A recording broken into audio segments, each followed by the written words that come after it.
Banquiers et chefs d'entreprise étaient en réunion à Abidjan. L'initiative est de l'OHADA, l'Organisation pour l'harmonisation en Afrique du droit des affaires, qui veut faire connaître ces textes. L'objectif est bien sûr de faire booster le monde des affaires par la maîtrise des instruments juridiques. Explication avec Francis Boifo.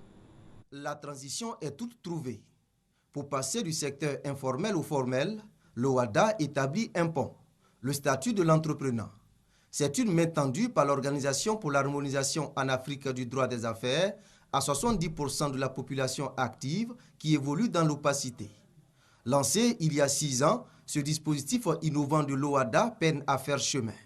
L'atelier d'Abidjan vise à mettre au goût du jour plusieurs actes de ce genre qui tapissent encore dans les tiroirs. Nous avons proposé des formes d'entreprise pour que les gens puissent se prendre en charge.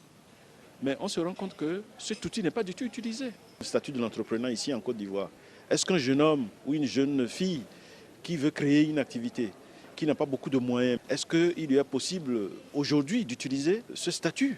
Alors il faut évoquer des sujets comme ceux-là. Un autre dispositif innovant dépoussiéré au cours de cet atelier sous-régional, le registre des sociétés coopératives. Dans un pays ici comme la Côte d'Ivoire, la coopérative a toute son importance.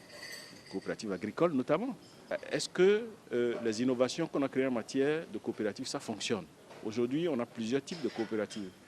Toujours pour faciliter le renforcement des capacités matérielles, financières des intervenants.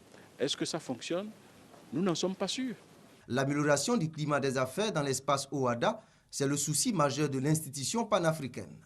Pour que cette intégration juridique fonctionne bien, il faut huiler tous les maillons de la chaîne. Après Dakar et Abidjan, ce sera au tour de la capitale burkinabé, Ouagadougou, d'abriter la prochaine rencontre de l'OHADA.